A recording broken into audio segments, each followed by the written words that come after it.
एक हैरानी वाली बात सामने आई है और हैरानी हो रही है उस एफिडेविट को देखकर जो महाराष्ट्र सरकार ने और रिया चक्रवर्ती ने सुप्रीम कोर्ट में दाखिल किया है। आप शायद यकीन न माने, लेकिन रिया चक्रवर्ती के एफिडेविट में कही गई बातें महाराष्ट्र सरकार के एफिडेविट में कही गई बातों से काफी मेल खाती हैं। महाराष्ट्र सरकार एक तरफ राजपूत फैमिली को भी निशाना बना रही है और बार बार ये कह रही है कि सीबीआई को इसकी जांच नहीं दी जानी चाहिए और इसमें बार बार जुरिस्डिक्शन का हवाला दिया गया है। दूसरी ओर रिया चक्रवर्ती का ये कहना है कि भले ही सीबीआई को इसकी जांच दे दी जाए, लेकिन मीडिया ट्रायल पर रोक लगाई जाए, क्योंकि उनका यह कहना है कि मीडिया ट्रायल की वजह से उनको काफी दिक्कतों का सामना करना पड़ रहा है। मीडिया ने उन्हें ऑलरेडी कन्विक्ट बता दिया है। पहली बात तो ये समझ से बाहर है कि आखिर ऐसा क्या है जो रिया चक्रवर्ती के एफिडेविट में और महाराष्ट्र सरकार के एफिडेविट में इतनी समानताएं हैं। क्या दोनों का वकील एक ही है, या दोनों ने एक साथ मिलकर ये लिखा है, या दोनों ने आपस में कोई सलाह मशवरा करके लिखा है? एक बात। दूसरी बात, रिया चक्रवर्ती अगर ये कहती हैं कि इस मामले का मीडिया ट्रायल ना हो, इस पर राजपूत फैमिली के जो वकील हैं विकास सिंह, उनका भी बयान आ गया और उनका साफ कहना है कि लोकतंत्र में मीडिया एक चौथा स्तंभ है और मीडिया का काम होता है समाज को सूचना देना।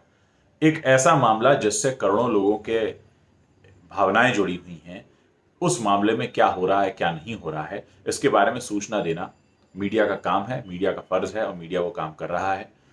रही बात मीडिया ट्रायल पर रोक लगाने की, तो ऐसा पहले तो कभी विश्व में हो नहीं पाया है कि कोई इतना बड़ा केस हुआ हो और मीडिया को यही रोक लगा दी गई हो कि आप इसके बारे में बात न करें।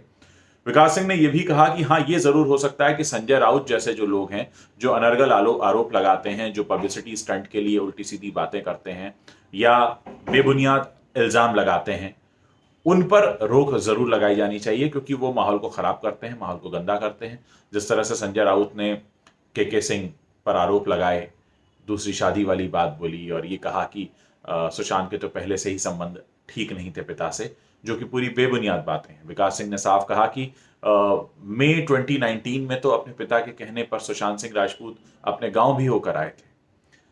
विकास सिंह ने आगे बताया कि जिस तरह से रिया ने बिल्कुल एक साजिश के तहत पहले जो उनकी सबसे करीबी बहन थी प्रियंका सिंह, उनको अलग किया, जो कि सुशांत के बिजनेस में भी मदद करती थी, उन पर उन्होंने एक बेबुनियाद आरोप लगाया कि उन्होंने उन्हें मोलेस्ट किया। उसके बाद धीरे धीरे उन्होंने उनके पिता को अलग किया और फिर धीरे धीरे बाकी की बहनों को अलग किया।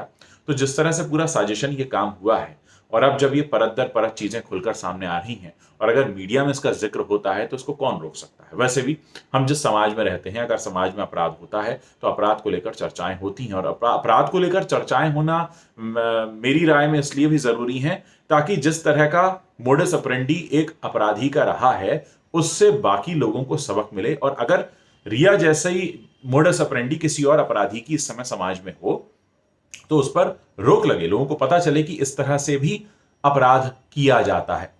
अब मैं आप लोगों से ये सवाल पूछना चाहूंगा कि आज से पहले जब से आपने सुशांत सिंह और रिया चक्रवर्ती का ये पूरा मामला सुना है, क्या आपने कभी और किसी के साथ ऐसा होता हुआ कुछ देखा या सुना था कि कोई इतना बड़ा एक सेलिब्रिटी है या कोई एक इतनी बड़ी शख्सियत है, उसके जीवन में एक लड़की आती है और धीरे धीरे उसको परिवार से अलग कर देती है, फिर उसके पैसों पर अपना कब्जा जमा लेती है, फिर उसको मानसिक स्वास्थ्य गिराने वाली दवाएं देने लगती है?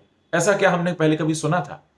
शायद हम में से बहुतों ने ऐसा कभी सुना नहीं था। आज हमको ये मोडस ऑपरेंडी पता चली है तो हम कहीं ना कहीं सतर्क हो गए हैं। देखिए, मीडिया का काम सतर्क करना भी है, सूचना देना भी है और ये बताना भी है कि हमारे आसपास क्या हो रहा है। ऐसे में मीडिया ट्रायल पर रोक लगाने वाला जो स्टेटमेंट है, जो एफिडेविट में लिखा है रिया चक्रवर्ती ने, मुझे लगता नहीं कि वो समाज के हित में है। समाज के हित में यही होगा कि हम सबको पूरी जानकारी मिलती रहे कि क्या हो रहा है, क्यों हो रहा है, और पूरा हक है हमको जानने का। अगर हम संविधान के मौलिक अधिकारों की बात करें तो ये हमारा मौलिक अधिकार है इस बात को जानना कि हमारे समाज में अगर किसी ने अपराध किया है तो उसने किस तरह से अपराध किया, क्यों किया, किन लोगों ने उनका साथ दिया, उन लोगों के चेहरे पहचाने जाएं, उनके बारे में बात हो, उनको सजा मिले और सभी नागरिकों को इस बात की सूचना तय समय पर मिले कि आज अदालती कार्रवाई में क्या क्या बातें हुई। तो मुझे लगता है कि सुप्रीम कोर्ट निश्चित रूप से इसे सिरे से खारिज कर देगी।